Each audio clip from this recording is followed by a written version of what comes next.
baik secara bersama-sama maupun sendiri-sendiri, dan dengan memilih domisili hukum di kantor Tim Advokasi Litigasi Keadilan dan HAM atau TOLKHAM dengan alamat dianggap dibacakan.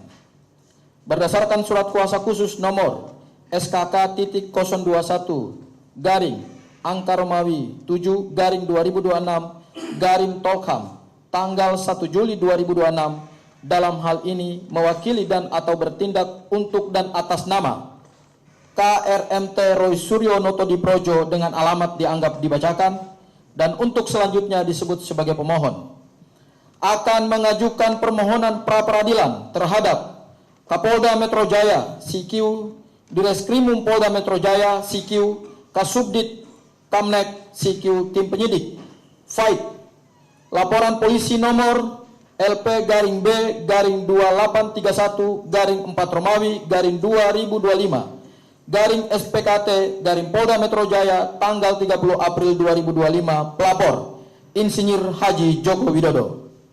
Junto LP nomor LP garing B garing 978 garing 4 garing 2025 garing SPKT garing Polres Metro Jakarta Pusat garing Polda Metro Jaya tanggal 23 April 2025. Pelapor Andi Kurniawan.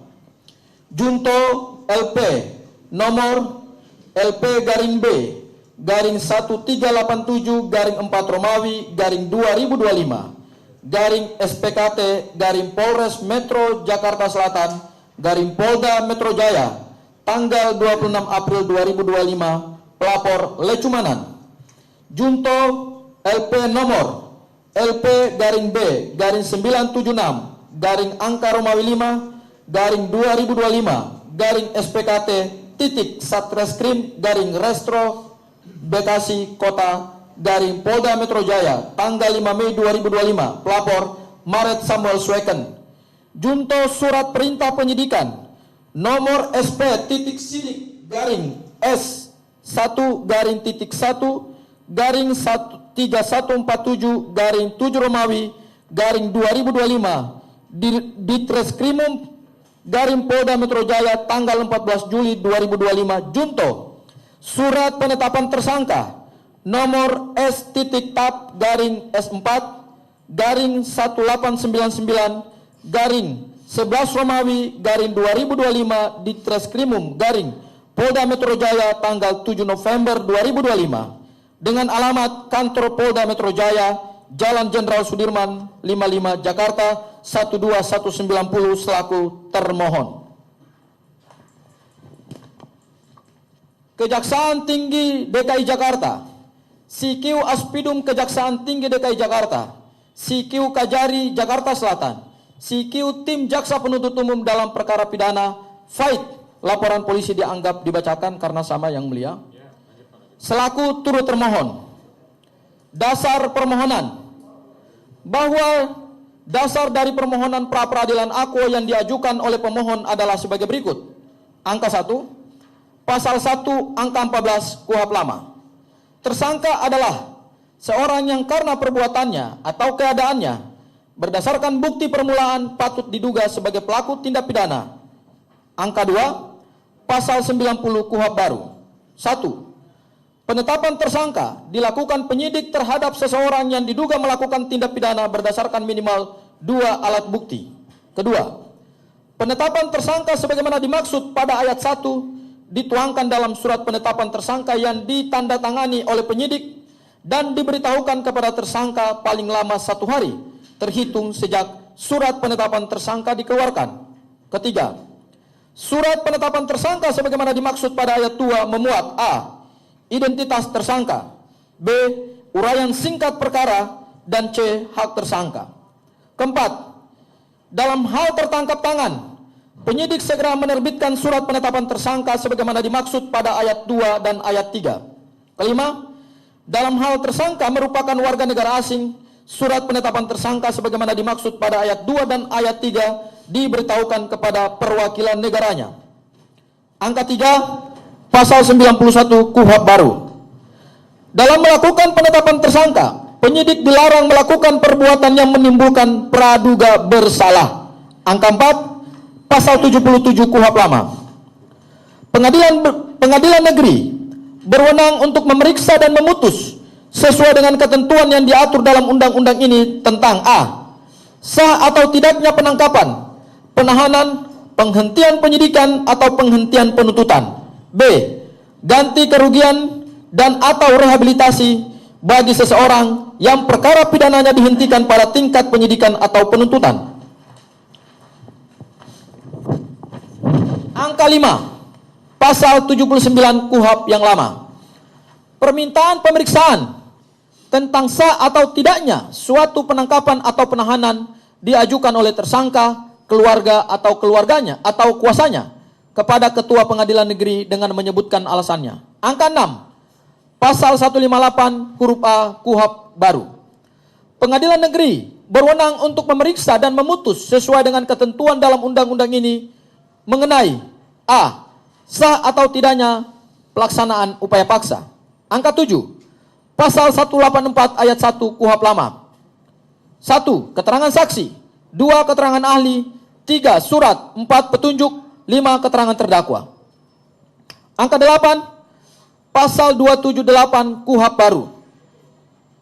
1. Dipidana karena penyesatan proses peradilan dengan pidana penjara paling lama 6 tahun atau pidana denda paling banyak kategori 5 setiap orang yang a. memalsukan, membuat atau mengajukan bukti palsu untuk dipergunakan dalam proses peradilan. B. Mengarahkan saksi untuk memberikan keterangan palsu di bidang pengadilan. Di sidang pengadilan, mohon maaf. C. Mengubah, merusak, menyembunyikan, menghilangkan atau menghancurkan alat bukti. D. Mengubah, merusak, menyembunyikan, menghilangkan atau menghancurkan barang, alat atau sarana yang dipakai untuk melakukan tindak pidana atau menjadi objek tindak pidana atau hasil yang dapat menjadi bukti fisik dilakukannya tindak pidana atau menariknya dari pemeriksaan yang dilakukan pejabat yang berwenang setelah tindak pidana terjadi. Atau E. Menampilkan diri seolah-olah sebagai pelaku tindak pidana sehingga yang bersangkutan menjalani proses peradilan pidana. Kedua, dalam hal tindak pidana sebagaimana dimaksud pada ayat 1 dilakukan a. Dalam proses peradilan dipidana dengan pidana penjara paling lama 7 tahun 6 bulan atau pidana denda paling banyak kategori 6. Dan B.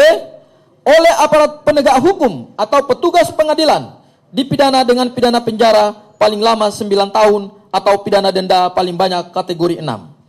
Ketiga, apabila perbuatan sebagaimana dimaksud pada ayat 2 mengakibatkan seseorang a. yang seharusnya bersalah dinyatakan tidak bersalah, b.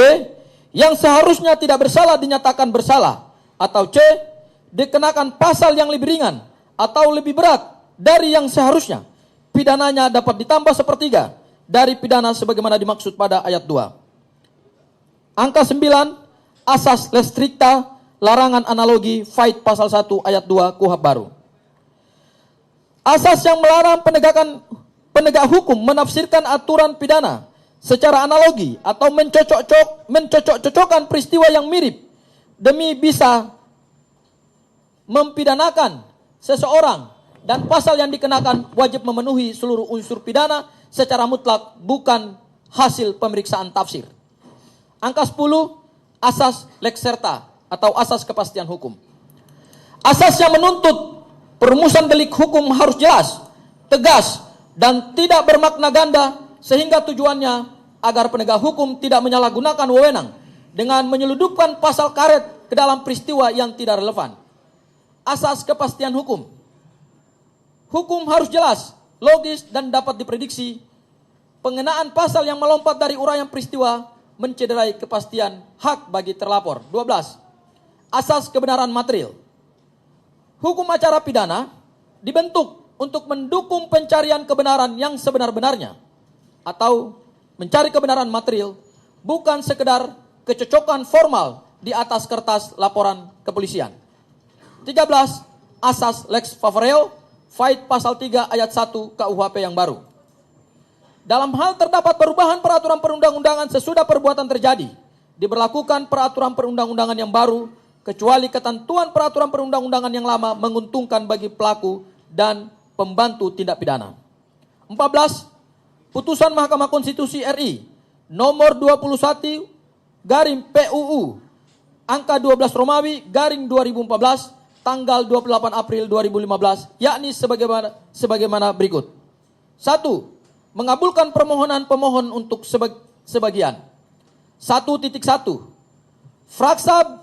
Frasa bukti permulaan yang cukup dan bukti yang cukup sebagaimana ditentukan dalam pasal 1 angka 14, pasal 17 dan pasal 21 ayat 1 Undang-Undang Nomor 8 Tahun 1981 tentang Hukum Acara Pidana, Lembaran Negara Republik Indonesia tahun 1981 nomor 76, tambahan Lembaran Negara Republik Indonesia nomor 3.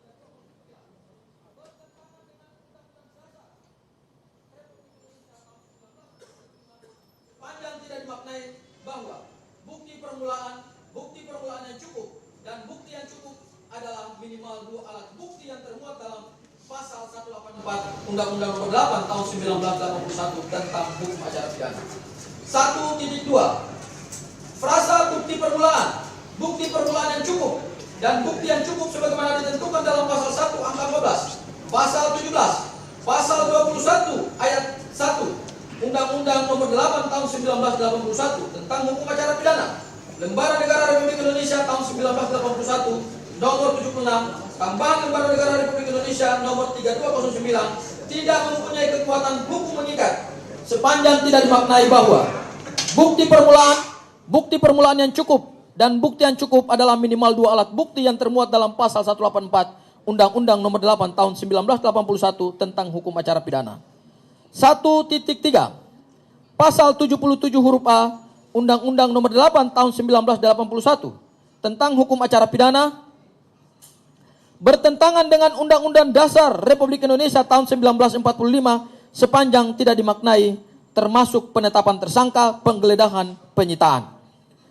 Pasal 77 huruf A Undang-Undang Nomor 8 Tahun 1981 tentang Hukum Acara Pidana tidak mempunyai kekuatan hukum mengikat sepanjang tidak dimaknai, termasuk penetapan tersangka, penggeledahan, dan penyitaan. Izin yang mulia akan dilanjutkan oleh rekan saya. Silakan.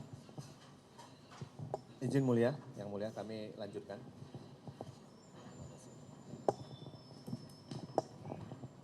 Halaman 5, poin 15. Pasal 1 ayat 3 Undang-Undang Dasar 1945, negara Indonesia adalah negara hukum. Poin 16, pasal 28D ayat 1 Undang-Undang Dasar 1945, Jungto, asas equality before the law. Poin 17, Undang-Undang Nomor 39 Tahun 1999 tentang hak asasi manusia. Poin 18, legal standing pemohon. Bahwa legal standing dari pemohon, permohonan pra-peradilan adalah seseorang yang telah ditetapkan sebagai tersangka, fight, pasal 1 angka 14 Jungto, pasal 79 KUHP lama, dan saat ini pemohon telah ditetapkan berstatus tersangka terhitung sejak 7 November 2025 berdasarkan fight, bukti P1, surat ketetapan nomor estap garing S/4 garing 1899 garing 11 Romawi garing 2025 garing Ditreskrimum garing Polda Metro Jaya tentang penetapan tersangka tanggal 7 November 2025. Bahwa sehingga dengan demikian legal standing pemohon adalah telah memenuhi persyaratan sebagai pemohon permohonan pra-peradilan. Bahwa dengan demikian pemohon telah memiliki legal standing untuk mengajukan permohonan pra-peradilan akuo karena telah berstatus tersangka. 19. Kompetensi relatif pengadilan negeri. Bahwa permohonan pra-peradilan ini diajukan oleh pemohon ke Pengadilan Negeri Jakarta Selatan adalah berdasarkan pasal 158 huruf A KUHP baru. Bahwa saat ini terhadap diri pemohon telah dilakukan penyidikan dan penetapan sebagai tersangka oleh termohon. Dan kesemuanya dilakukan di lokasi kantor termohon, yakni di Polda Metro Jaya, Direktorat Reserse Kriminal Umum, Subdit Unit Keamanan Negara, Jalan Jenderal Sudirman, Kafling 55, Jakarta Selatan.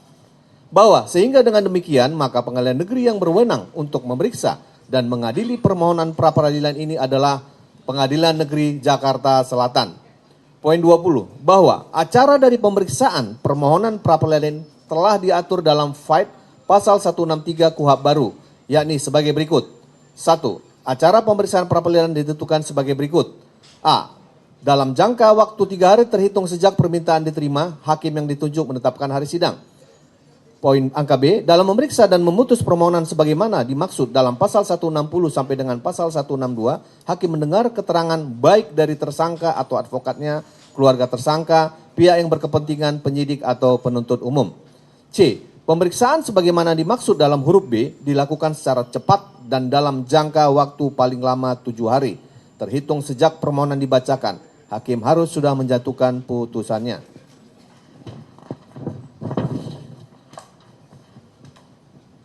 D. Dalam keadaan termohon tidak hadir sebanyak 2 kali persidangan, pemeriksaan pra-peradilan tetap dilanjutkan dan termohon dianggap melepaskan haknya. E. Selama pemeriksaan sebagaimana dimaksud dalam huruf C belum selesai, pemeriksaan pokok perkara di pengadilan tidak dapat diselenggarakan. F. Dalam hal putusan pra-peradilan menetapkan upaya paksa yang dilakukan oleh penyidik dan atau penuntut umum dinyatakan tidak sah, hal lain yang terkait dengan upaya paksa tersebut agar dilakukan pemulihan dalam jangka waktu paling lama 3 hari setelah putusan pengadilan. Dan G. Putusan pra-peradilan pada tahap penyidikan tetap dapat dilakukan pemeriksaan peradilan kembali pada tahap pemeriksaan oleh penuntut umum dengan permintaan baru. Poin 2. Putusan hakim dalam acara pemeriksaan pra-peradilan mengenai permohonan sebagaimana bermaksud di dalam pasal 160 sampai dengan pasal 162 harus memuat dengan jelas dasar dan alasannya. Poin 3. Isi putusan selain memuat ketentuan sebagaimana dimaksud pada ayat 2 juga memuat hal-hal sebagai berikut. A. Dalam hal putusan menetapkan bahwa penetapan tersangka tidak sah, penyidik harus membebaskan tersangka. B. Dalam hal putusan menetapkan bahwa penangkapan atau penahanan tidak sah, penyidik atau penuntut umum pada tahap pemeriksaan masing-masing harus segera membebaskan tersangka. C. Dalam hal putusan menetapkan bahwa penghentian penyidikan atau penghentian penuntutan tidak sah, penyidikan atau penuntutan terhadap tersangka wajib dilanjutkan. D. Dalam hal putusan menetapkan bahwa penggeledahan, penyitaan, penyadapan, dan pemeriksaan surat tidak sah, barang bukti yang diperoleh dari penggeledahan, penyitaan, penyadapan, dan pemeriksaan surat tidak sah dapat digunakan sebagai alat bukti. Tidak dapat digunakan sebagai alat bukti. E. Dalam hal penghentian penyidikan atau penghentian penuntutan adalah sah dan tersangka tidak ditahan dalam putusan dicantumkan rehabilitasinya dan atau F. Dalam hal putusan menetapkan bahwa benda yang disita ada yang tidak termasuk alat pembuktian, dalam putusan dicantumkan bahwa benda tersebut harus segera dikembalikan kepada tersangka atau dari siapa benda itu disita. Poin 4. Ganti rugi dapat diajukan terhadap ketentuan sebagaimana dimaksud dalam pasal 158. Poin 21. Alasan permohonan pra-peradilan. Bahwa batu uji permohonan pra-peradilan aku adalah menggunakan Undang-Undang Nomor 8 Tahun 1981 berdasarkan pasal 361 huruf A KUHP baru yang berbunyi sebagai berikut. Pasal 361 huruf A KUHP baru. Pada saat undang-undang ini mulai berlaku, A. Perkara tindak pidana yang sedang dalam proses penyidikan atau penuntutan, penyidikan atau penuntutannya diselesaikan berdasarkan ketentuan dalam Undang-Undang Nomor 8 Tahun 1981 tentang hukum acara pidana dalam Lembaran Negara Republik Indonesia tahun 1981 Nomor 76 tambahan Irma Lembaran Negara Republik Indonesia Nomor 3209.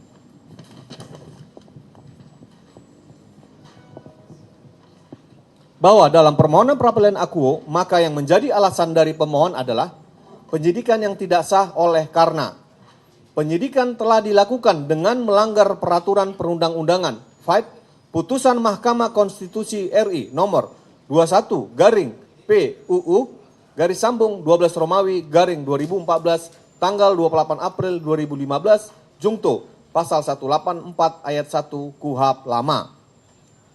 Penyidikan telah dilakukan dengan secara melawan hukum, yakni dengan melanggar asas lex stricta atau larangan analogi, asas lex serta dan atau asas restis herhet atau kepastian hukum, asas kebenaran material, pasal 1 ayat 3 Undang-Undang Dasar 1945 dan hak asasi manusia, pasal 28D ayat 1 Undang-Undang Dasar tahun 1945, Jungto Undang-Undang Nomor 39 Tahun 1999 tentang Hak Asasi Manusia Jungto KUHP.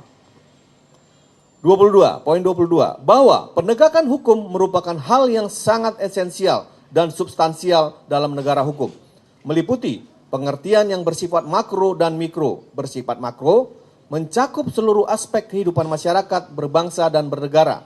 Sedangkan dalam pengertian mikro terbatas dalam proses pemeriksaan pengadilan, termasuk proses penyelidikan, penyidikan, penuntutan hingga pelaksanaan putusan pengadilan yang telah mempunyai kekuatan hukum tetap.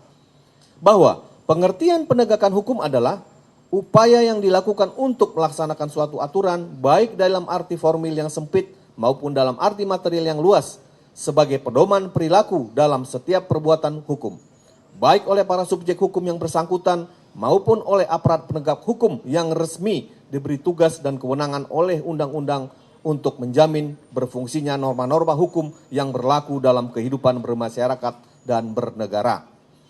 Bahwa lembaga pra-peradilan diharapkan mampu menjawab permasalahan yang ada dalam proses pra-adjudikasi dan fungsi pengawasan peranata pra-peradilan tidak hanya bersifat post facto dan pengujiannya tidak hanya bersifat ansih formal yang mendepankan unsur objektif, sedangkan unsur subjektif tidak dapat diawasi pengadilan.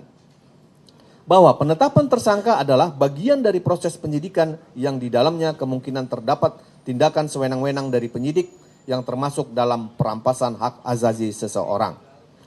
Poin 23, bukti permulaan yang cukup. Bahwa ketentuan pasal 1 angka 14 KUHP lama berbunyi sebagai berikut. Tersangka adalah seseorang yang karena perbuatannya atau kedua keadaannya patut diduga sebagai pelaku tindak pidana berdasarkan minimal 2 alat bukti.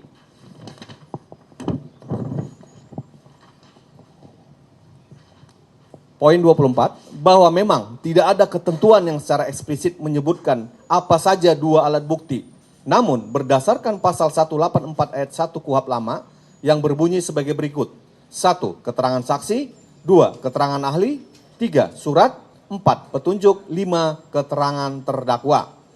Poin 25, konsekuensi pada proses penyidikan. Penetapan tersangka, penangkapan dan penahanan yang dilakukan penyidik dengan adanya putusan MK nomor 21 garis miring PUU garis sambung 12 Romawi garis miring 2014 menjadi linear dengan pengambilan keputusan oleh hakim yang menyatakan suatu tindak pidana telah terbukti dan terdakwa bersalah. Dan dalam hal ini penetapan tersangka, penangkapan dan penahanan harus didasarkan sekurang-kurangnya pada kombinasi 2 bukti permulaan. Keterangan saksi, surat, dan keterangan ahli. Bahwa bukti atau bukti permulaan atau alat bukti untuk dapat digunakan dalam penetapan tersangka, penangkapan, dan penahanan haruslah diperoleh dalam hal dan menurut cara yang ditentukan dalam undang-undang, sehingga bahkan keterangan saksi yang diperoleh dalam tahap penyelidikan harus diambil kembali dalam rangka penyidikan. Poin 26, bahwa dengan demikian maka berita acara klarifikasi saksi yang dibuat dalam tahap penyelidikan harus diubah dalam format pro justisia berbentuk berita acara pemeriksaan atau disebut BAP. Demikian pula pendapat ahli yang diperoleh dalam tahap penyelidikan dibuat lagi substansinya dalam berita acara pemeriksaan atau BAP seorang ahli.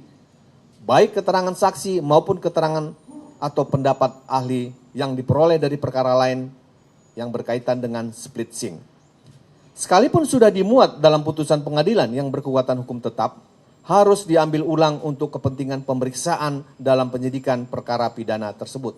Poin 27, bahwa dengan demikian pula dengan bukti permulaan atau alat bukti surat yang merupakan barang bukti harus diperoleh secara resmi melalui penyitaan sesuai dengan ketentuan yang berlaku. Poin 28, bahwa pemerolehan surat sebagai barang bukti yang tidak melalui proses yang demikian itu hanya berfungsi sebagai bahan bukti dalam penyelidikan dan tidak menjadi bukti permulaan atau alat bukti dalam penyidikan. Lain halnya dengan surat-surat yang dikeluarkan instansi yang berwenang yang memang dimintakan penyidikan guna membuat terang suatu perkara pidana yang sedang disidiknya, seperti visum et repertum, atau misalnya surat keterangan tentang tanah yang menjadi objek perkara dari Badan Pertanahan Nasional atau disebut BPN, dapat langsung menjadi bukti permulaan atau alat bukti tanpa melalui penyitaan. Yang mulia, izin dilanjutkan oleh rekan kami.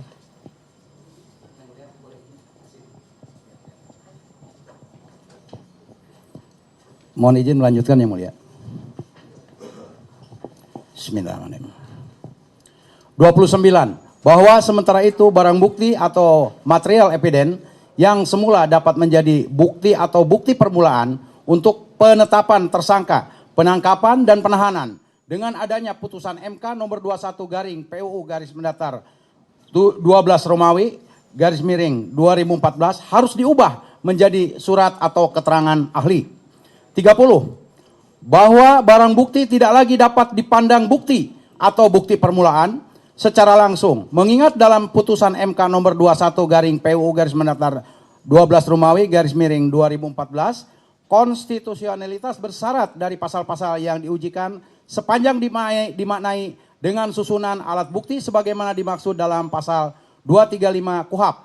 Dan sementara alat bukti petunjuk dan keterangan terdakwa hanya menjadi domain hakim dalam pemeriksaan di muka sidang pengadilan, sehingga tertutup kemungkinannya untuk digunakan dalam proses penyidikan.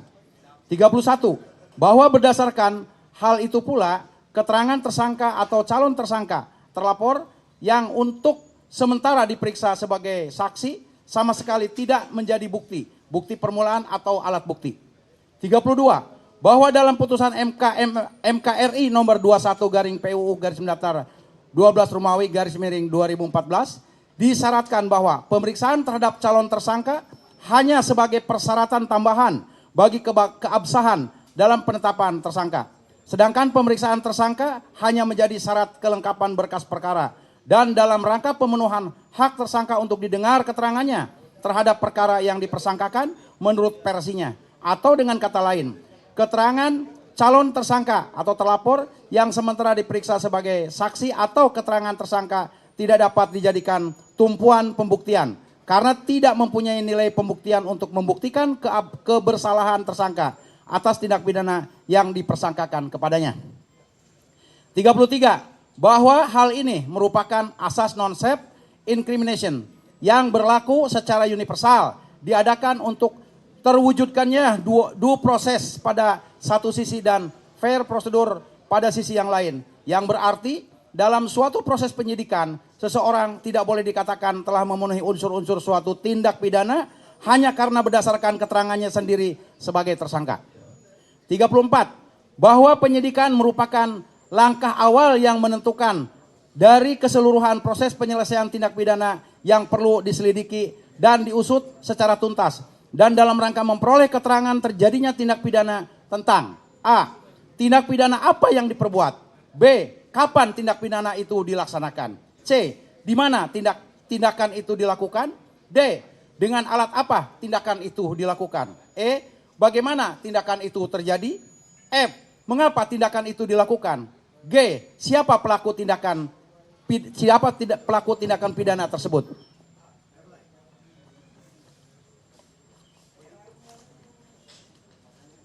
35. Bahwa proses penetapan tersangka pada tahap penyidikan dalam rangka mencari keterangan dan kesaksian di atas, maka penyidik senantiasa patut dan taat peraturan hukum yang berlaku atau due process of law yang diatur sebab proses penyidikan merupakan bagian terpenting dalam hukum acara pidana agar dapat melanjutkan proses selanjutnya. Apabila terjadi penyimpangan pada tahap ini, maka secara bertahap selanjutnya akan terjadi kendala pada dakwaan sampai dengan putusan hakim yang mengandung unsur ketidakpastian, ketidakmanfaatan, dan ketidakadilan bagi pelaku tindak pidana. Dan pentingnya proses penyidikan perkara adalah sesuai KUHP bahwa seorang penyidik harus melakukan wewenangnya secara tertib dan harus memperhatikan batasan-batasan pada saat proses penetapan tersangka. 36. Bahwa pemohon akan menguraikan secara singkat, kronologis, proses penyidikan perkara pidana pokok yakni sebagai berikut.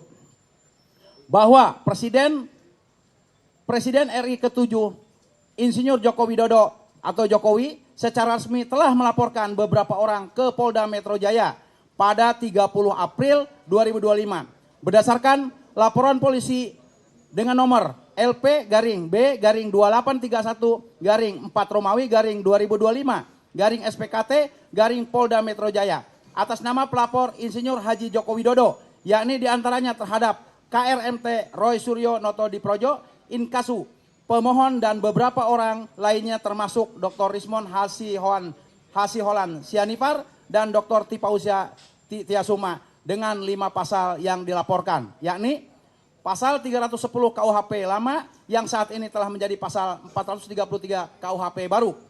Pasal 311 KUHP lama yang saat ini telah menjadi pasal 434 KUHP baru. Pasal 27A Undang-Undang Nomor 1 Tahun 2024 Jungto Undang-Undang Nomor 19 Tahun 2016 Jungto Undang-Undang Nomor 11 Tahun 2008 tentang ITE. Pasal 32 ayat 1 Undang-Undang Nomor 1 Tahun 2024 sebagaimana yang diubah dari Undang-Undang Nomor 19 Tahun 2016 sebagaimana yang diubah dari Undang-Undang Nomor 11 Tahun 2008 tentang ITE selanjutnya akan disebut Undang-Undang ITE. Pasal 35 Undang-Undang Nomor 1 Tahun 2024 sebagaimana yang diubah dari Undang-Undang Nomor 19 Tahun 2016 sebagaimana yang diubah dari Undang-Undang Nomor 11 Tahun 2008 tentang ITE. Bahwa namun ternyata terdapat beberapa orang lain yang secara melawan hukum juga melaporkan pemohon dan beberapa orang lainnya termasuk Roy Suryo dan kawan-kawan, yakni berdasarkan laporan polisi sebagai berikut. Nomor LP B-978-4 Romawi 2025 SPKT Polres Metro Jakarta Pusat Polda Metro Jaya tanggal 23 April 2025 atas nama pelapor Andi Kurniawan. Nomor LP B-1387 4 Romawi 2025 SPKT Polres Metro Jaksel Polda Metro Jaya tanggal 26 April 2025 atas nama pelapor Lecumanan. Nomor LP B-976 5 Romawi 2025 SPKT Satreskrim Restro Bekasi Kota Polda Metro Jaya tanggal 5 Mei 2025 atas nama pelapor Maret Samuel Sweken. Oleh karena ketiga pelapor dimaksud tidak memiliki legal standing atau tidak memiliki keterkaitan atau tidak memiliki hubungan hukum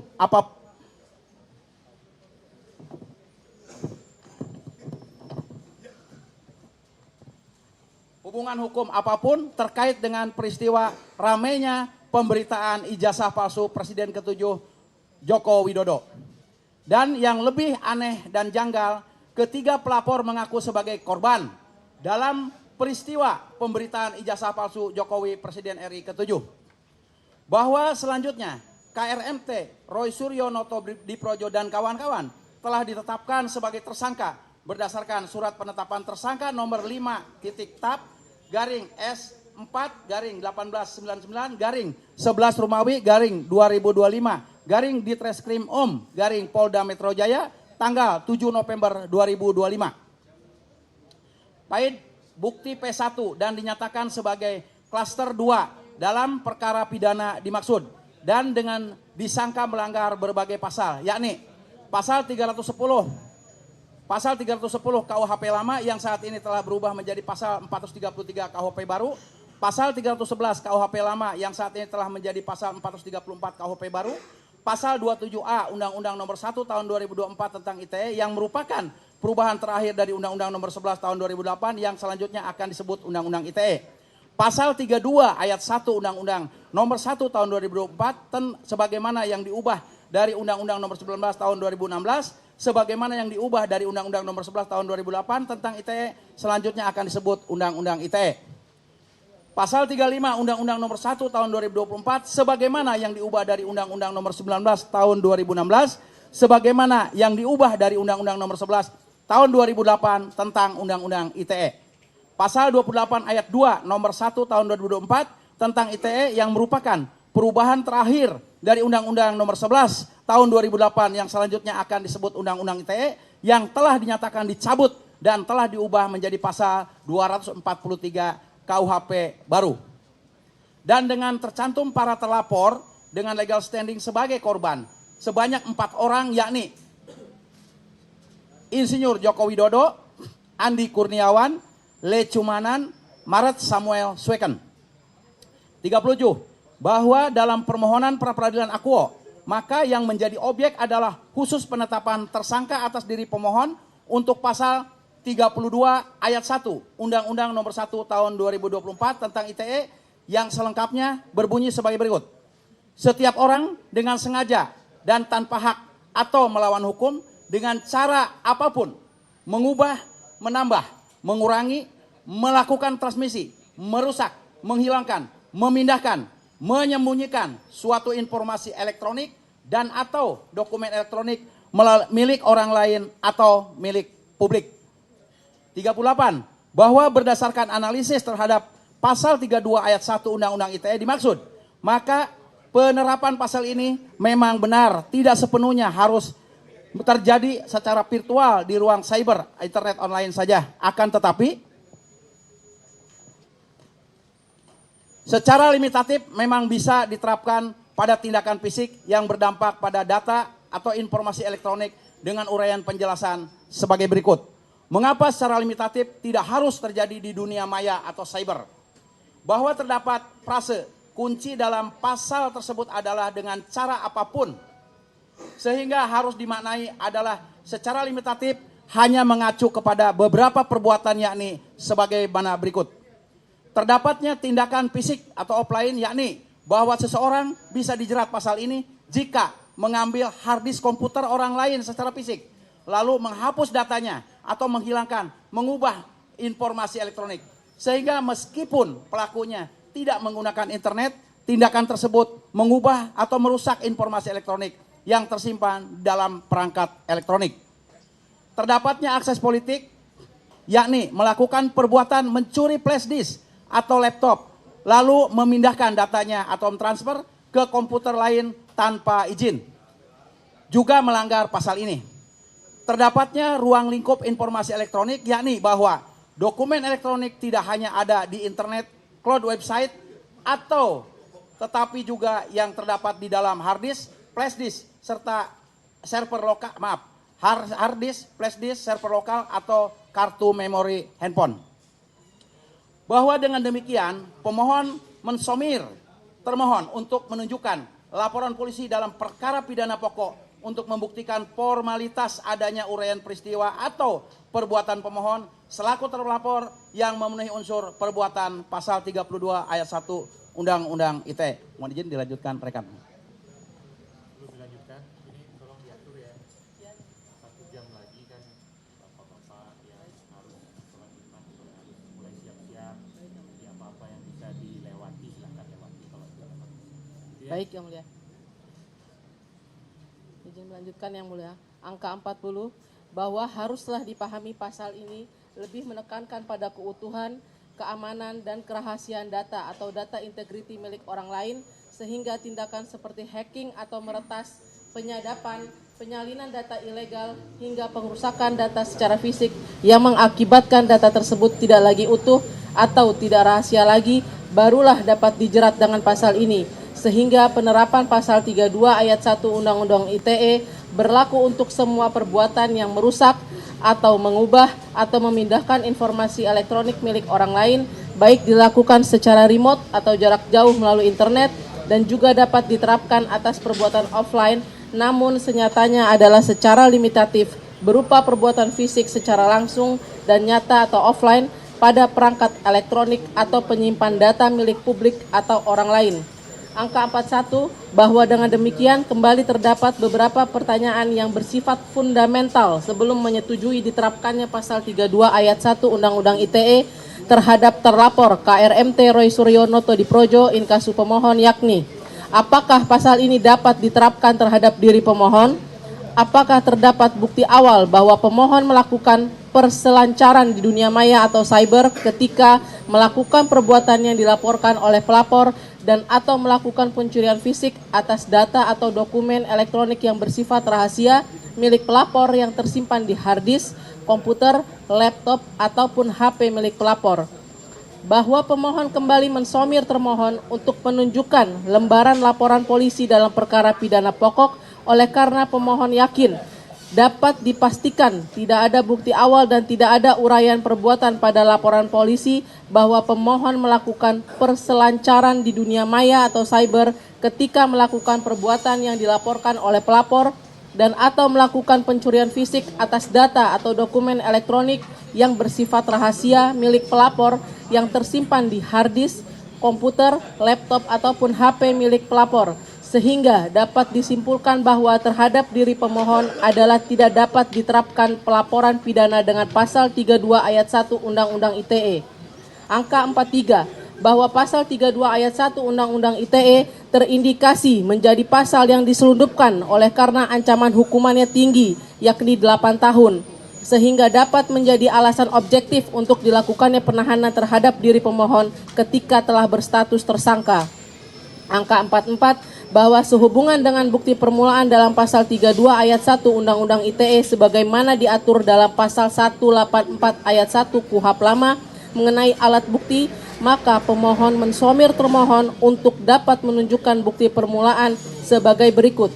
Apakah ada saksi-saksi yang telah menerangkan perbuatan pemohon mengenai mengambil hard disk komputer orang lain secara fisik, lalu menghapus datanya atau menghilangkan atau mengubah informasi elektronik, sehingga meskipun pelakunya tidak menggunakan internet, tindakan tersebut mengubah atau merusak informasi elektronik yang tersimpan di dalam perangkat elektronik, atau melakukan perbuatan mencuri flash disk atau laptop lalu memindahkan datanya atau mentransfer ke komputer lain tanpa izin dan terhadap dokumen elektronik tidak hanya ada di internet atau cloud atau website, akan tetapi juga yang terdapat di dalam hard disk, flash disk, server lokal atau kartu memori HP milik pelapor, dan perbuatan pemohon mengubah, menambah, mengurangi, melakukan transmisi, merusak, menghilangkan, memindahkan, menyembunyikan suatu informasi elektronik dan atau dokumen elektronik milik pelapor. Apakah telah diperoleh keterangan ahli yang telah memberikan pendapatnya mengenai perbuatan pemohon yang terpenuhi kriterianya setidaknya dapat diklasifikasikan sebagai perbuatan mengambil hard disk komputer orang lain secara fisik, lalu menghapus datanya atau menghilangkan atau mengubah informasi elektronik, sehingga meskipun pelakunya tidak menggunakan internet, tindakan tersebut mengubah atau merusak informasi elektronik yang tersimpan di dalam perangkat elektronik, atau melakukan perbuatan mencuri flash disk atau laptop, lalu memindahkan datanya atau transfer ke komputer lain tanpa izin dan terhadap dokumen elektronik tidak hanya ada di internet atau cloud atau website, akan tetapi juga yang terdapat di dalam hard disk, flash disk, server lokal atau kartu memori HP milik pelapor, dan perbuatan pemohon mengubah, menambah, mengurangi, melakukan transmisi, merusak, menghilangkan, memindahkan, menyembunyikan suatu informasi elektronik dan atau dokumen elektronik milik pelapor, dan apakah telah diperoleh bukti permulaan surat yang telah disita termohon yang setidaknya dapat menunjukkan perbuatan pemohon yang terpenuhi kriterianya atau setidaknya dapat diklasifikasikan sebagai perbuatan mengambil hard disk komputer orang lain secara fisik, lalu menghapus datanya atau menghilangkan atau mengubah informasi elektronik, sehingga meskipun pelakunya tidak menggunakan internet, tindakan tersebut mengubah atau merusak informasi elektronik yang tersimpan di dalam perangkat elektronik, atau melakukan perbuatan mencuri flash disk atau laptop, lalu memindahkan datanya atau mentransfer ke komputer lain tanpa izin dan terhadap dokumen elektronik tidak hanya ada di internet atau cloud atau website, akan tetapi juga yang terdapat di dalam hard disk, flash disk, server lokal, atau kartu memori HP milik pelapor, dan perbuatan pemohon mengubah, menambah, mengurangi, melakukan transmisi, merusak, menghilangkan, memindahkan, menyembunyikan suatu informasi elektronik dan atau dokumen elektronik milik pelapor. 45. Bahwa kita tidak sedang menguji kebenaran material mengenai pembuktian perbuatan pemohon, namun hanya sekedar meminta dasar penetapan pemohon sebagai tersangka. Fait putusan MK RI nomor 21/PUU strip 12 Romawi garing 2014 tanggal 28 April 2015 junto pasal 184 ayat 1 KUHP mengenai apakah memang benar terdapat keterangan saksi-saksi, keterangan ahli, dan surat yang mendasarinya. 46. Bahwa bukti permulaan untuk menetapkan tersangka salah satunya adalah keterangan saksi. Maka, apakah terdapat keterangan saksi yang memiliki kualitas keterangan sebagaimana yang telah diuraikan pada angka 44 di atas, diambil sebelum dilakukannya penetapan tersangka terhadap diri pemohon? Apakah keterangan saksi memiliki kualitas yang bersesuaian dengan unsur pasal 32 ayat 1 Undang-Undang ITE, yakni yang memang melihat pemohon melakukan tindakan-tindakan perbuatan yang bersesuaian dengan unsur, misalnya apabila pasal yang diterapkan adalah mengenai pasal pencurian, maka keterangan saksi yang menjadi bukti permulaan adalah saksi yang menerangkan bahwa ia telah melihat sendiri pemohon manjat tembok dan kemudian keluar dengan membawa barang atau benda, bahwa sehingga wajib dimiliki keterangan saksi yang dapat dikategorikan bukti permulaan. Namun bukan membahas mengenai benar atau tidaknya yang memanjat tembok itu adalah pemohon, karena hal tersebut telah masuk dalam pembuktian materi pokok perkara. 47.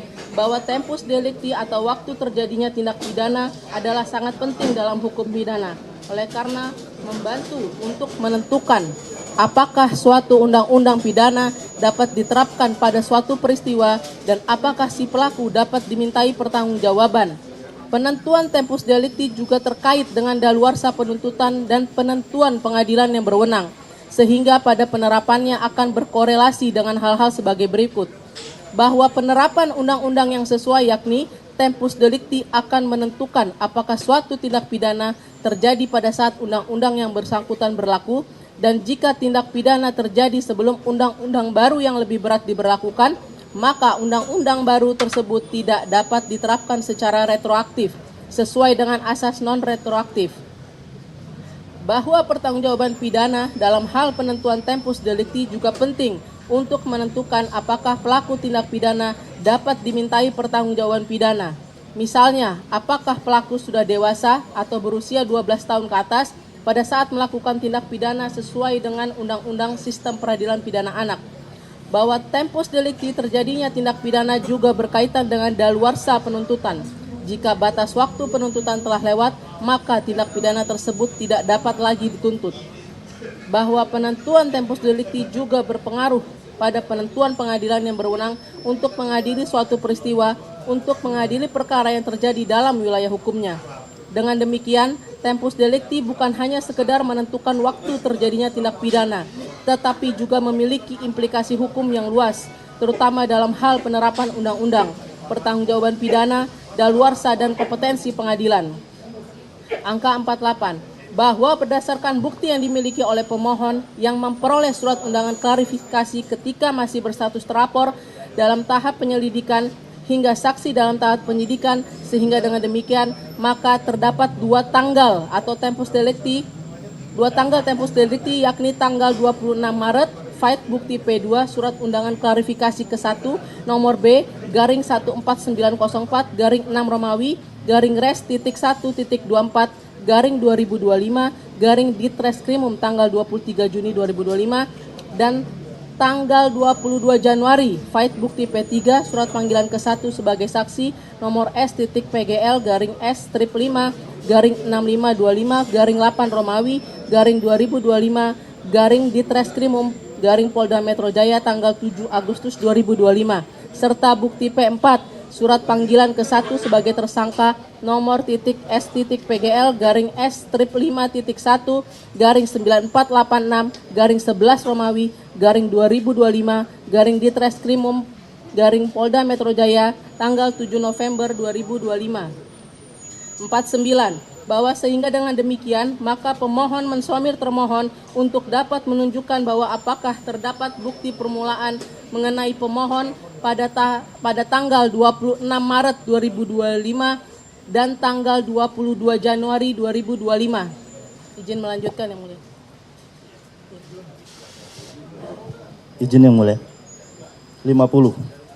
Bahwa sekali lagi pemohon tidak ingin membahas dan atau masuk ke dalam materi pokok perkara demi tegaknya hukum formil sebagai pilar penegakan hukum dan juga untuk memberi kepastian hukum bagi pemohon ketika termohon menetapkan diri pemohon sebagai tersangka.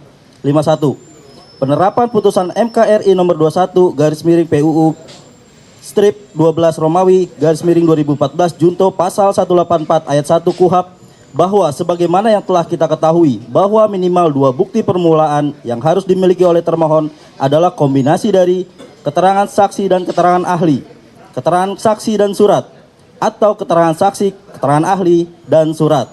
52. Bahwa dalam hal ini pemohon mensomir termohon untuk dapat menunjukkan bukti permulaan apakah yang dimiliki oleh termohon sehingga termohon dapat menetapkan pemohon sebagai tersangka. 53. Bahwa patut dan seyogyanya pula termohon ketika akan menetapkan pemohon sebagai tersangka terlebih dahulu melakukan gelar perkara sesudah melakukan pemeriksaan BAP atas diri pemohon ketika akan berstatus sebagai calon tersangka dan dimasukkan untuk dapat dilakukan klarifikasi akhir sehingga dengan sungguh-sungguh hak dari pemohon ketika menjadi calon tersangka telah terpenuhi, namun ternyata bahkan termohon tidak pernah menyampaikan BAP pemohon ketika memberikan keterangan sebagai tersangka. Meskipun pemohon melalui penasihat hukumnya telah mengajukan permintaan secara tertulis kepada termohon Fait bukti P5 surat nomor 007/12 Romawi garing 2025 garing Tolkham perihal pemberitahuan jadwal ahli dan permintaan splicing perkara kedua serta permintaan BAP selaku tersangka tanggal 12 Desember 2025 dan bukti P6 surat nomor 001/1 Romawi garing 2026 garing Tolkham perihal permintaan untuk dapat dilakukan splicing berkas perkara antara tersangka tanggal 15 Januari 2026. 54. Bahwa pemohon dapat dipastikan telah ditetapkan sebagai tersangka oleh termohon dengan secara melawan hukum. Apabila termohon tidak dapat menguraikan minimal 2 bukti permulaan yang valid dan berkualitas sebagai bukti permulaan untuk menetapkan sebagai tersangka dan bukan hanya sekedar memiliki bukti permulaan berupa keterangan saksi saja, namun setidaknya yang berkualitas sebagaimana yang telah diuraikan di atas. Demikian pula mengenai keterangan ahli dan alat bukti surat. 55. Bahwa dengan demikian surat penetapan pemohon sebagai tersangka yang telah dikeluarkan oleh termohon adalah patut dan wajar untuk dipertanyakan dan atau dinyatakan tidak sah dan atau tidak valid, dan apabila termohon ketika menetapkan pemohon sebagai tersangka ternyata tidak memiliki bukti permulaan keterangan saksi-saksi dengan tanggal pemeriksaan sebelum tanggal penetapan tersangka yakni 7 November 2025 dan yang memiliki kualitas melihat, mendengar sendiri dan atau mengetahui bagaimana pemohon melakukan perbuatannya yang diduga melanggar pasal 32 ayat 1 Undang-Undang ITE. Keterangan ahli yang dengan tanggal pemeriksaan sebelum tanggal penetapan tersangka yakni 7 November 2025 telah didengar pendapatnya mengenai bagaimana pemohon melakukan perbuatannya yang diduga melanggar pasal 32 ayat 1 Undang-Undang ITE. Surat yang dengan tanggal penyitaan adalah sebelum tanggal penetapan tersangka yakni 7 November 2025 telah didengar pendapatnya mengenai bagaimana pemohon melakukan perbuatannya yang diduga melanggar pasal 32 ayat 1 Undang-Undang ITE. Maka termohon jelas telah melanggar putusan MK nomor 21 PUU Romawi 12 2014 yang juga dengan tidak menerapkan hukum pembuktian sebagaimana mestinya ketika menetapkan pemohon sebagai tersangka, sehingga penetapan tersangka dari diri pemohon adalah tidak sah, tidak berdasarkan hukum, sehingga harus dinyatakan sebagai penetapan tersangka yang dibuat secara melawan hukum. Dan atau apabila dengan tidak memiliki minimal 2 bukti permulaan atau termohon telah tidak melaksanakan perintah putusan MK nomor 21 PUU 12 Romawi 2014 tanggal 28 April 2025 junto pasal 184 ayat 1 KUHP lama sebagai dasar penetapan pemohon sebagai tersangka, maka surat penetapan pemohon sebagai tersangka dan seluruh dokumen yang terkait adalah wajar dan patut dinyatakan batal demi hukum atau setidak-tidaknya yakni sebagai berikut. Sprindik nomor SP.Sidik garing S1.1 garing 3147 garing 7 Romawi garing 2025 garing Ditreskrimum garing Polda Metro Jaya tanggal 14 Juli 2025. Surat perintah penyidikan nomor SP.Sidik garing 94 garing 1 Romawi 2026 garing Ditreskrimum garing Polda Metro Jaya tertanggal 15 Januari 2026. Sprindik nomor SP.Sidik garing 1043 garing 3 Romawi garing 2026 garing Ditreskrimum garing Polda Metro Jaya tanggal 30 Maret 2026 dan penetapan sebagai tersangka atas diri pemohon yang dilakukan oleh termohon berdasarkan Fait bukti P1. Surat ketetapan nomor S.Tab garing S.4 garing 1899 garing 9 Romawi 2025 di Ditreskrimum Polda Metro Jaya tentang penetapan tersangka tertanggal 7 November 2025 haruslah dinyatakan telah dilakukan secara melawan hukum, sehingga harus dinyatakan batal demi hukum.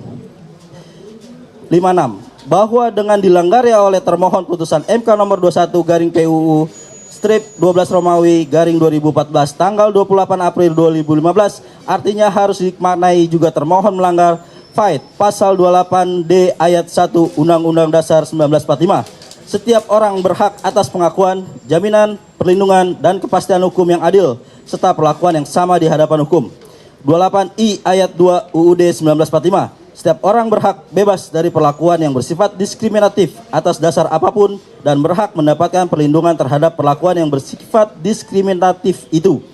Oleh karena batu uji dari putusan MK nomor 21 PUU 12/2014 tanggal 28 April 2015 terhadap pasal-pasal yang tercantum dalam UUD 1945 adalah pasal 28D ayat 1 UUD 1945 dan 28I ayat 2 UUD 1945 serta melanggar asas lex stricta atau larangan analogi, asas lex serta dan atau asas restricted kepastian hukum, asas kebenaran material, pasal 1 ayat 3 UUD 1945 dan Undang-Undang nomor 39 tahun 99 tentang hak asasi manusia. 57. Bahwa dalam permohonan pra-peradilan akuo, pemohon sama sekali bukan dimaksudkan untuk mempermasalahkan tindakan turut termohon, namun hanya sekedar menarik pihak kejaksaan sebagai turut termohon. Oleh karena sebagai pihak terkait dan langkah ini dilakukan untuk mengikat jaksa penuntut umum secara formal agar menghormati proses hukum pra-peradilan yang sedang berjalan dan menahan diri untuk tidak memulai persidangan perkara pidana pokok perkara sebelum ada putusan pra-peradilan. Pasal 163 ayat 1 huruf E KUHP baru. 58. Bahwa turut termohon diadopsi dari Hukum Acara Perdata Reglement of the Registering atau RV, oleh karena pihak turut termohon ditarik demi kelengkapan formalitas gugatan atau permohonan asal plurium litis konsorsium, agar putusan hakim nantinya mengikat bagi semua instansi yang menyentuh perkara tersebut. 59. Bahwa terdapat asas hukum yang mendasari yakni sebagai berikut. Asas domitus litis, pengendali perkara, yakni asas yang menyatakan bahwa jaksa penuntut umum adalah pemilik dan pengendali tunggal sebuah perkara pidana untuk dapat diajukan ke persidangan, dan oleh karena jaksa penuntut umum memegang otoritas penuh terhadap kelanjutan berkas perkara setelah pelimpahan tahap 2, maka penarikannya sebagai turut termohon dalam pra-peradilan akuo sangat beralasan, karena tindakan hukum selanjutnya dari jaksa penuntut umum berdampak langsung pada nasib hukum pemohon. Asas integrasi atau integrate criminal justice system, sistem peradilan pidana terpadu, yakni bahwa proses penegakan hukum dari penyidikan yang dilakukan oleh termohon hingga penuntutan yang merupakan wewenang turut termohon adalah satu kesatuan berkelanjutan yang tidak terpisahkan, sehingga penarikan jaksa penuntut umum sebagai turut termohon mencerminkan keterhubungan ini. Dan juga agar jaksa penuntut umum inkasu turut termohon mengetahui bahwa hulu dari perkara yang dipegangnya sedang diajukan permohonan pra-peradilan. Asas kepastian hukum, legal certainty, yakni dengan menariknya jaksa penuntut umum bertujuan memastikan agar jaksa penuntut umum selaku turut termohon mematuhi pasal 163 ayat 1 huruf E KUHP baru dengan tidak terburu-buru menyidangkan perkara pokok yang keabsahan bukti permulaan atas penetapan tersangka dari diri pemohon masih diuji di sidang pra-peradilan. Dalam hal ini demi melindungi hak asasi pemohon dari kesewenang-wenangan penegak hukum inkasu termohon. 60. Bahwa sehingga dengan demikian maka kedudukan turut termohon dapat diuraikan lebih lanjut sebagai berikut. Bahwa turut termohon memiliki hak untuk hadir dalam persidangan apabila dirasa perlu, meskipun tidak diwajibkan. Bahwa turut termohon tidak diwajibkan untuk membuat jawaban atau tanggapan atas pokok materi permohonan pra-peradilan. Bahwa satu-satunya kewajiban turut termohon adalah taat dan patuh pada putusan akhir yang dijatuhkan oleh hakim pra-peradilan. Izin dilanjutkan yang mulia. Yang terhormat hakim yang kami muliakan, yang terhormat saudara termohon, yang terhormat saudara turut termohon, sidang yang mulia. Bahwa semangat penegakan hukum adalah tidak lain menjunjung tinggi nilai-nilai kemanusiaan. Sehingga jangan sampai justru hukum digunakan untuk menginjak-injak hak asasi manusia. Oleh karena hukum pada hakikatnya dibentuk dan diadakan untuk menegakkan nilai-nilai kemanusiaan. bahwa ternyata tidak hanya penegakan hukum banyak dilakukan dengan pembelokan hukum, bahkan secara melawan hukum, abuse of power, dan tak ada jaminan bahwa hukum akan memberikan keadilan yang hakiki dan bukan hanya sekedar pencitraan dan pemenuhan pemikiran-pemikiran dari oknum para penegak hukum yang kerap kali melakukan kriminalisasi ataupun yang tidak peduli dengan keadilan bagi masyarakat. Sehingga azas praduga tak bersalah telah berubah menjadi azas praduga bersalah, dan orang-orang yang diseret ke pengadilan bukan untuk diadili namun sekedar untuk dijatuhi hukuman. Bahwa Undang-Undang Nomor 8 Tahun 1981 tentang Kitab Undang-Undang Hukum Acara Pidana (KUHAP) yang saat ini telah berubah menjadi Undang-Undang Nomor 20 Tahun 2025 tetap memuat prinsip-prinsip azas hukum, di antaranya azas legalitas, azas keseimbangan, azas praduga tidak bersalah, azas pembatasan penahanan, azas ganti rugi dan rehabilitasi, penggabungan pidana dan tuntutan ganti rugi, azas unifikasi, prinsip diferensiasi fungsional, prinsip saling koordinasi, azas peradilan sederhana, cepat dan biaya ringan, dan prinsip peradilan terbuka untuk umum. Pemuatan prinsip-prinsip hukum, the principle of law, tersebut dalam KUHAP tidak lain untuk menjamin penegakan hukum dan hak asasi manusia yang telah digariskan baik dalam landasan konstitusional maupun dalam Undang-Undang Nomor 39 Tahun 1999 tentang hak asasi manusia, dan pengaturan perlindungan hak asasi manusia dalam wilayah konteks penegakan hukum ditegaskan dalam pasal 28 ayat 1 Undang-Undang Dasar tahun 1945. Setiap orang berhak atas pengakuan, jaminan, perlindungan, dan kepastian hukum yang adil serta perlakuan yang sama di hadapan hukum. Bahwa KUHAP yang mengakomodasi kepentingan hak asasi (privasi) setiap orang, dan harus dipahami bahwa dalam setiap tindakan atau upaya paksa secara melawan hukum yang diatur KUHAP dan atau HAM terhadap siapapun adalah tidak dibenarkan karena merupakan perlakuan sewenang-wenang. Dan Mahkamah Konstitusi memiliki kepekaan melalui putusan nomor 21/PU/12 atas kerap terjadinya kesewenangan terhadap diri setiap orang dimulai ketika ia ditetapkan sebagai tersangka. Oleh karena terhadap dirinya dapat dikenakan segala bentuk upaya paksa, sehingga penetapan seseorang sebagai tersangka haruslah didasari dengan paling sedikit 2 bukti permulaan.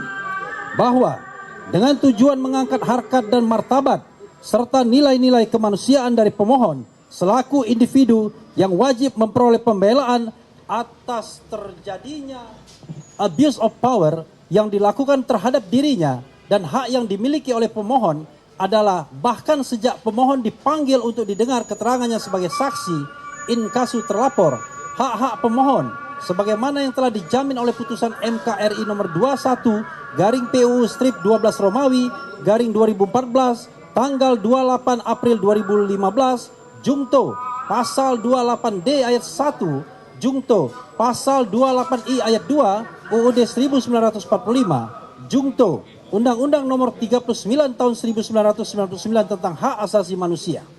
Demikianlah disampaikan permohonan pra peradilan perkara AKO dengan harapan bahwa yang terhormat Ketua Pengadilan Negeri Jakarta Selatan, CQ, hakim yang akan memeriksa perkara permohonan pra peradilan AKO berkenan untuk mengabulkannya, dan berdasarkan uraian tersebut di atas yang diajukan oleh pemohon, maka pemohon dengan segala kerendahan hati dan demi tegaknya hukum di negara kita tercinta ini mohon kepada yang terhormat Ketua Pengadilan Negeri Jakarta Selatan, CQ, hakim tunggal yang memeriksa dan mengadili permohonan pra peradilan AKO berkenan untuk memberikan putusan sebagai berikut.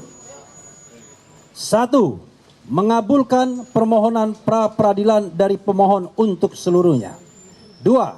Menyatakan bahwa penetapan tersangka atas diri pemohon untuk pasal 32 ayat 1 Undang-Undang Nomor 11 Tahun 2008 sebagaimana telah diubah terakhir menjadi Undang-Undang Nomor 1 Tahun 2024 Undang-Undang ITE atas diri pemohon oleh termohon berdasarkan surat ketetapan nomor S.Tab/S-4/1899/11 Romawi /2025/Ditreskrimum/Polda Metro Jaya tentang penetapan tersangka tertanggal 7 November 2025 adalah tidak sah oleh karena telah dilakukan secara melawan hukum, yaitu dengan melanggar putusan MK nomor 21/PUU/12 Romawi /2014 tanggal 28 April 2015 jungto pasal 184 ayat 1 Undang-Undang 8 tahun 1981 KUHP lama. 3.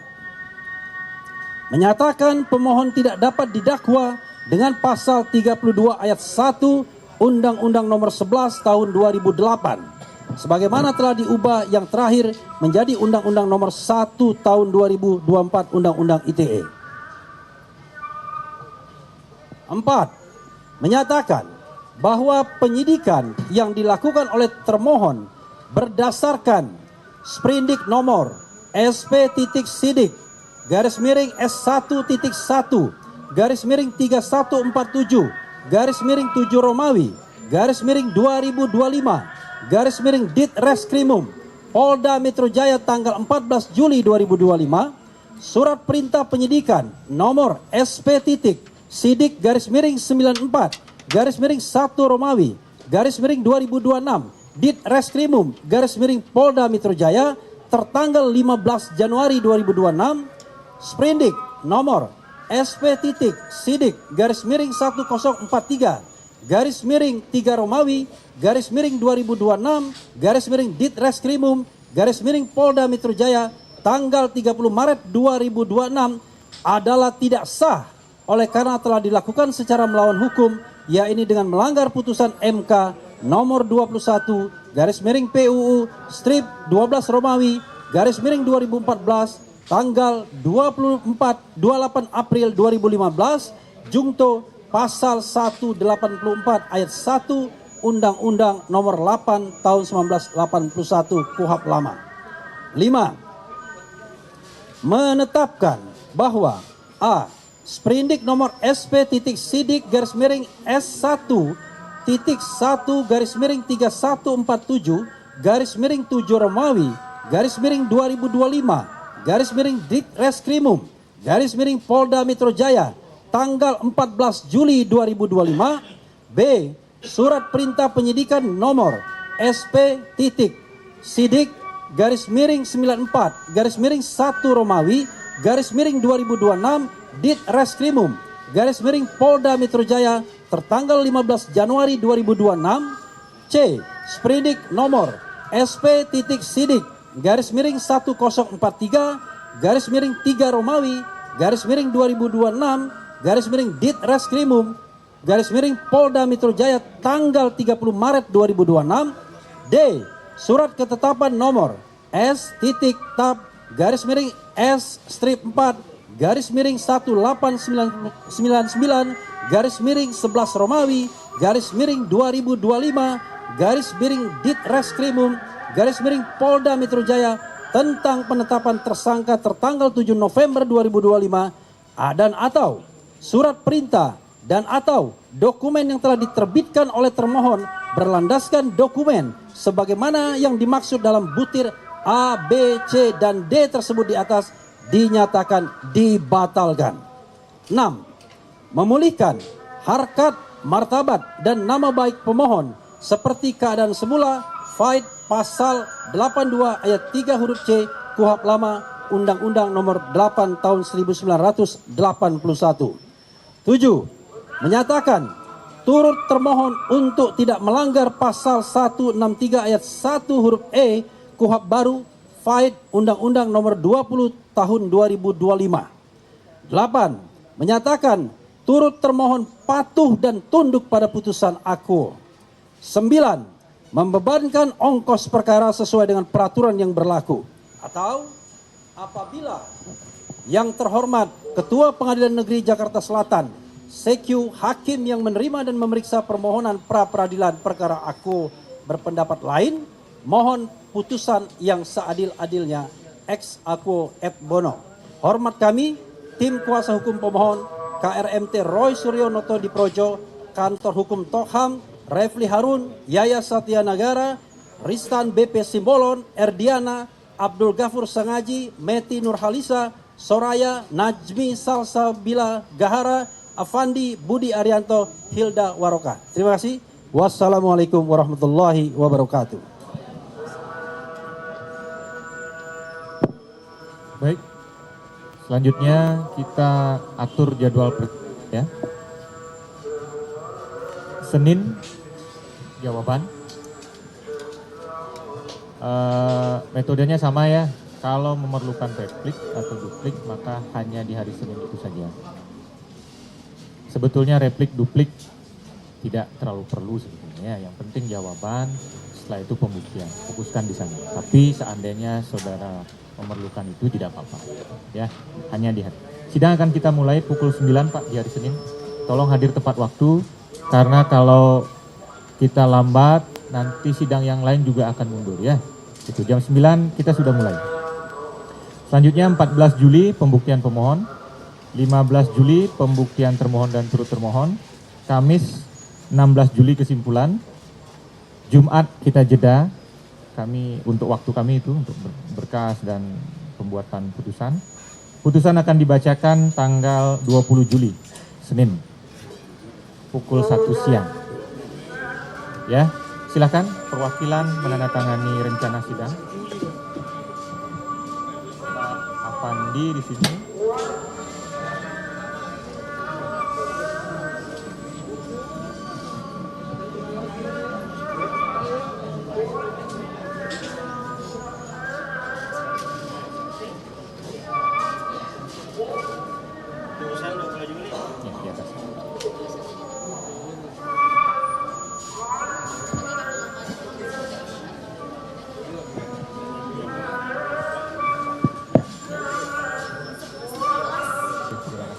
Silakan.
Para pengacara, pengacaranya.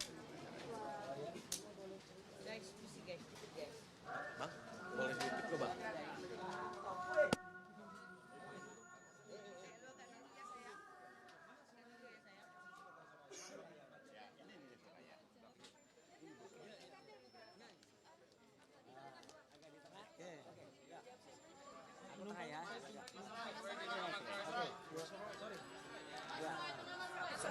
Nah, ya. Kita buka dulu ya. Ya. Oh, ada lagi. Ada. Sebentar. Ada teman yang belum. Hah? Ya. Ya. Sebentar ya. Tunggu satu teman. Kalau sudah bilang ya. Belum. Ya. Hah? Geser kemana? Oke. Oh ya. Loh, mau ke sini juga saya suruh. Pak Refli di sebelah sini mending. Oh, Nggak apa-apa udah. ya udahlah cukup lah Udah, ya. begini aja. Ya. Oke, kita. Sudah ya? Ya. Oke, Oh, sudah. iya. Ya, sudah ya? Ya. Oke, Assalamualaikum warahmatullahi wabarakatuh. Waalaikumsalam. Ya udah. Kawan-kawan semua yang setia membersamai kami, terima kasih atas kehadirannya dan kita tadi sudah menyelesaikan pembacaan permohonan dari pra peradilan atas nama Mas Roy ya. Roy Suryo Noto di Projo tapi depannya KRMT. Dan ini terkait khusus pasal 32 ayat 1 Undang-Undang ITE. Undang-Undang nomor 11 tahun 2008. Karena undang-undang ini secara zalim itu menersangkakan Mas Roy dengan ancaman hukuman 8 tahun penjara. Padahal kami menengarai tidak ada bukti permulaan yang cukup yang bisa digunakan untuk menggunakan undang-undang ini sebagai dasar penersangkaan Mas Roy. Nah, untuk memberikan kehormatan kepada teman-teman yang lain yang tadi tidak sempat membaca opening ini, saya akan berikan kepada Mbak Soraya. Silakan, Soraya. Silakan. Ya. Assalamualaikum warahmatullahi wabarakatuh. Waalaikumsalam. Alhamdulillah, pagi ini kita semua sudah melaksanakan satu proses peradilan dan harapan kita pra peradilan ini semuanya berjalan dengan lancar, lugas dan cepat. Itu harapan kita semua. Dan semoga apa yang dipersangkakan oleh pemohon hari ini dan nanti pada putusannya dibebaskan, dimohonkan untuk dibebaskan kepada majelis hakim. Itu harapan kita semua. Jadi untuk itu, untuk lebih lanjut, kami mempersilakan kepada rekan saya yang lain, Saudara Gofur untuk menjelaskan. Nah, Terima nanti kasih. dulu. Nanti dulu. Mbak Jeje. Yang belum. Jadi ini lawyer-lawyer kita ingin perkenalkan semua. Ini Erdiana namanya, alias JJ. Tadi Soraya. Silakan. Iya. Asal izin saya biar ada mic yang disampaikan. Oh iya. Ya, terima kasih semua rekan-rekan media. Untuk hari ini memang kita membacakan mengenai permohonan pra-peradilan sebagaimana tadi disebutkan bahwa kali ini objeknya adalah bukti permulaan atau dalam menetapkan tersangka pasal 32 ayat 1 Undang-Undang ITE terhadap Pak Roy. Sekali lagi mungkin kami berharap agar pra-peradilan kali ini memiliki jalan yang lurus juga dan berakhir baik seperti yang diharapkan, karena permohonan pra-peradilan ini kita ajukan sudah melalui pemikiran dan pertimbangan yang solid, sehingga kami harapkan putusannya adalah baik dan benar. Terima kasih. Oke, ya berikutnya ini walaupun sedikit nggak apa-apa. Ini Pak Yasena, lawyer kita juga dari singkatan dari Yaya Satya Negara. Bismillahirrahmanirrahim. Assalamualaikum warahmatullahi wabarakatuh. Terkait dengan pasal 32 ayat 1, tadi sudah dibacakan panjang lebar ya. Di situ kaitan dengan masalah ijazah digital. Ya, digital. Nah, yang dipersangkakan ke beliau ini digital. Nah, beberapa kali tampil di media bahwa ijazah digitalnya Bapak Insinyur Joko Widodo dipotong-potong katanya. Yang dipotong-potong apanya? Ya, ijazah yang asli ada di siapa? Kalau ada. Ya, ijazah yang asli ada di siapa? Kalau ada, itu analog. Ya, yang dipermasalahkan sekarang ijazah digitalnya. Digital punya siapa? Itu punya Dian Sandi yang meluncurkan. Ya, kenapa harus ditersangkakan kepada klien kami? Dian Sandi yang harus dicari. Ya, itu pasal 32 ayat 1, makanya kami peradilankan. Karena ada yang tidak cocok, tidak pas, mempertersangkakan klien kami Bapak KRMT Roy Suryo Noto di Projo. Mohon bantuan doanya, kan ini sesuatu kesalahan, kekeliruan penerapan pasal, dan ini boleh dikatakan adanya penyelundupan pasal dengan kasus yang dilaporkan kepada klien kami. Terima kasih. Assalamualaikum warahmatullahi wabarakatuh. Ya, kalau Pak Kombes ini marah-marah, maklum mantan polisi dia. Berikutnya Risan dulu ya, sebelum Abdul Ghafur. Ya. Sini. Kita kasih kesempatan dulu teman-teman. Oke. Ya. Oke. Ini namanya Ristan Simbolon. Terima kasih ya buat rekan-rekan yang sudah menunggu. Jadi intinya saya singkat aja bahwa pra-peradilan ini adalah yang kedua. Di mana yang pertama permohonan pra-peradilan kita dikabulkan. Keinginan kita, harapan kita dalam pra-peradilan yang kedua ini biar dapat berjalan lancar ya dalam melaksanakan segala apa yang kita lakukan. Semoga harapan kami yang pada pra-peradilan kedua ini tetap dapat dikabulkan seperti yang pertama. Itu aja harapan kami. Begitu. Terima kasih, Bang. Oke, sebelum Mas Roy kita Mbak Betty mau ngomong. Mas Roy. Nanti sebelum Mas Roy. Enggak, Mas Roy nanti terakhir ya. Ya, oke lah. Mas Gafur dulu ya. Assalamualaikum warahmatullahi wabarakatuh, rekan-rekan media. Ini di hadapan saya adalah surat permohonan pra-peradilan yang kedua. Jadi seperti yang tadi ditegaskan oleh Bang Ristan, ini permohonan pra-peradilan kami yang kedua dan yang kami uji adalah pokok perkara. Kalau pada permohonan pra-peradilan pertama yang diuji itu adalah upaya paksa penangkapan, penahanan, penggeledahan dan alhamdulillah sudah dikabulkan. Sekarang kami masuk kepada pokok perkara, yaitu kami ingin menguji bukti permulaan atau alat bukti yang digunakan oleh penyidik Polda Metro Jaya dalam menerapkan pasal 32 Undang-Undang ITE. Kami menantang Polda Metro Jaya untuk membuktikan dalam sidang pra-peradilan ini apakah mereka mempunyai bukti yang cukup atau tidak untuk menetapkan Mas Roy sebagai tersangka dengan pasal pidana yang ancamannya terberat, yaitu 8 tahun penjara. Ataukah jangan-jangan memang itu adalah suatu pasal entertain yang tidak diperkuat dengan bukti yang kuat, bukti permulaan yang cukup, atau dua alat bukti yang sah, hanya karena pelapornya adalah Insinyur Joko Widodo yang kita tahu adalah mantan Presiden Republik Indonesia. Yang pertama. Kemudian yang kedua, dampak dari pra-peradilan yang kami mohonkan ini tentu sangat serius. Ya, tentu sangat serius.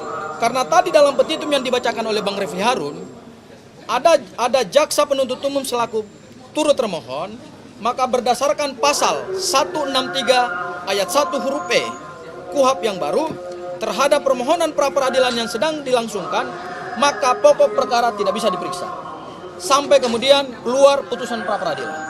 Dan kalau permohonan pra-peradilan, yaitu kami minta supaya hakim pra-peradilan membatalkan pasal 32 Undang-Undang ITE karena tidak diperkuat dengan bukti permulaan yang cukup, bukti yang kuat, dua alat bukti minimal dalam KUHP, maka dampak seriusnya adalah jaksa penuntut umum harus mengeluarkan pasal 32 dalam surat dakwaan. Ya. Barangkali itu Bang Refli yang bisa saya sampaikan, nanti elaborasi lebih lanjut dari Bang Refli. Terima kasih. Kita sampai pada saat yang berbahagia. Oke. Dengan selamat sentosa mengantarkan Mas Roy untuk berbicara. Assalamualaikum warahmatullahi wabarakatuh. Waalaikumsalam. Ya, rekan-rekan sekalian, tadi sudah kita dengar secara detail, secara teknis apa yang sudah disampaikan oleh para kuasa hukum saya di dalam permohonan pra-peradilan kedua. Jadi ini sebenarnya kenapa kalau teman-teman tanya kenapa hanya singkat atau hanya satu. Meskipun singkat, ini terdiri dari 24 halaman tadi yang kita baca, ya. Yang kemarin lebih dari 30 halaman. Dan singkat tapi ini sangat bermakna. Karena ini kalau kata Mas Gafur tadi, ini disetujui atau ini dikabulkan, maka itu akan berpengaruh kepada didakwakannya pasal 32 ayat 1 kepada saya. Karena alasannya tadi jelas, Pak Yasena tadi juga sudah mengatakan apa yang nanti akan diuji itu tidak berkesesuaian antara barang fisik, barang analog, dan barang digital. Jadi harapan kami ya teman-teman semua, kalau tadi ada yang pagi-pagi ada yang bertanya, apa yang mau kita harapkan dengan ini? Ya, kita berharap agar ini bisa mematahkan nanti pada pokok perkara. Ya, meskipun kita meskipun kita nanti akan masuk ke sana. Ya, nah ada hal lain yang penting untuk saya sampaikan karena banyak sekali pertanyaan ke saya. Pada saat yang sama, ya, ketika kami melakukan permohonan pra-peradilan ini, ya, ada kawan-kawan lain yang sedang melakukan audiensi, ya. Alhamdulillah kalau itu audiensi, karena tadinya mau melakukan aksi di depan Komisi Yudisial. Yang melakukan audiensi, saya terus terang dalam hati kecil, saya juga mengatakan terima kasih kalau rekan-rekan masih mau berjuang untuk saya dan Dr. Tifa. Tetapi di antara teman-teman itu dalam tim advokasi anti kriminalisasi dan akademisi, ada yang sudah juga sebenarnya memohonkan atau mundur dari saya, sudah mengirim surat permunduran ke saya. Tapi masih ada di situ juga. Jadi menurut saya, tolong teman-teman di TAKA juga terima kasih atas masih mau membela saya, tapi tolong tegas. Kalau masih mau bela, katakanlah bela. Kalau mau mundur, katakanlah mundur. Ya, karena sudah ada surat mundur ke saya, tapi orangnya masih ada di dalam itu. Ya, termasuk juga Pak Jenderal Sunarko yang ada juga dalam audiensi. Terima kasih Pak Narko. Cuman tolong lain kali, ya. Saya juga karena beberapa jam yang lalu saya juga kirim agenda resmi kita di sini. Jadi sebaiknya kalau kita dikoordinasikan dengan baik, ya, itu mereka mungkin akan bisa dikoordinasikan mungkin setelah Jumatan. Lah kalau setelah Jumatan kan saya juga bisa ada di sana gitu loh. Jadi tidak berbarengan. Tapi oke lah, apapun saya menghargai niat baik itu. Tetapi tolong semuanya lebih terukur, lebih terarah agar tidak ada yang nanti akan mempertanyakan, Mas kok bisa ada di sana, ada di sini. Semuanya tujuannya baik. Tapi tujuan baik itu tolong disampaikan dengan hal yang strategis. Tapi sekali lagi, agenda resmi kita di sini adalah soal pengajuan pra peradilan dan tentu saja harapannya ini akan baik untuk kita semuanya. Jadi kalau baik untuk kita semuanya, tidak ada lagi yang terpisah-pisah. Ini kaosnya sebenarnya kaos lama, tapi nggak apa-apa. Kaos lama itu masih tetap aktual, karena kalau kemudian ada yang ke sana, ada yang ke sini, itu bagaikan apa? Bagaikan tuyul-tuyul dulu. Nah, ini dulu ada tuyul yang beda nasib. Ada yang ke pra peradilan, ada yang ditinggal. Nah, jadi supaya jangan sampai ada yang merasa tertinggal, ayo kita bersama-sama. Musuh kita ada di luar sana. Musuh kita adalah ijazah palsunya Jokowi, ya. Bukan kemudian musuh kita ada di dalam ini. Jadi kalau ada di dalam, nanti ada di dalam. Musuh kita yang bergambar ini. Nah, itu ya. Sekian, terima kasih. Wassalamualaikum warahmatullahi wabarakatuh. Terakhir, ya ini ada calon ahli kita, ya, Mas Didit, Dr. Didit Wijaya. Silakan. Oke, terima kasih semua ya. Supaya nggak bingung ini nanti yang akan diterangkan atau diperjuangkan oleh Mas Roy di sini adalah kalau Mas Roy ya ini bukan dibilang benar salahnya. Tidak, bukan itu. Jadi kalau sekarang Mas Roy dituduh mencuri misalnya, jadi harus ada saksi. Jadi si termohon ini, penyidik ini mestinya punya saksi-saksi. Itu harus ada dulu. Harus ada yang melihat Mas Roy manjat pagar, lompat, kemudian temboknya dilewatin, kemudian kembali lagi bawa laptop, bawa sepeda, bawa apa. Nah, sekarang ini kita bertanya, mana itu? Karena apa? Karena saya dapat info dari PH, dari tim kuasa hukum, advokat, mereka itu sudah melihat laporan polisi yang dibuat Pak Jokowi. Jadi di sana harusnya ada saksi yang melihat Mas Roy itu merubah-rubah, mencuri dulu dong dokumennya Pak Jokowi. Dia mencuri dulu, kemudian dia robah-robah, ditransmisikan lagi. Dan Pak Jokowi harus tidak punya lagi dokumen tersebut. Karena sudah rusak. Sudah hilang, sudah rusak. Dirusak sama Mas Roy. Apakah itu caranya dengan offline mencuri atau dia dengan menghacking, ya? Itu harus ada saksi-saksi yang melihat. Nah, bagaimana kita mensomir tadi diminta itu untuk si penyidik punya nggak bukti-bukti itu? Nah, jadi kalau dilihat dokumen Dian Sandi saja masih baik-baik saja, tidak diapa-apain. Kalau dibilang potong-potong-potong, apanya yang dipotong-potong? Kemudian dokumen aslinya Pak Jokowi juga katanya masih ini. Saya waktu itu hadir waktu gelar perkara. Dia hadirkan analog, ya, analognya ada, kan tidak dipotong-potong. Dan yang paling penting katanya kuasa hukumnya ini tim advokat setelah melihat laporan polisi yang dibuat Pak Jokowi, di sana dikatakan dokumen yang dituduhkan milik saya, milik pelapor. Jadi dituduhkan, dia tidak mengakui itu dokumen milik dia sendiri. Itu fatal ya? Itu fatal sekali. Ya, nanti kita lihat. Nanti setelah hari Selasa kita lihat saksi dan saya mungkin hadir di sana sebagai ahli. Ya, bukan mungkin, saya pasti kawan-kawan hadir. semua, cukup ya. Kecuali ada pertanyaan. Kalau tidak ada pertanyaan, selesai kita. Ya, karena udah masuk waktu Jumatan. Cukup ya. Wassalamualaikum warahmatullahi wabarakatuh. Waalaikumsalam.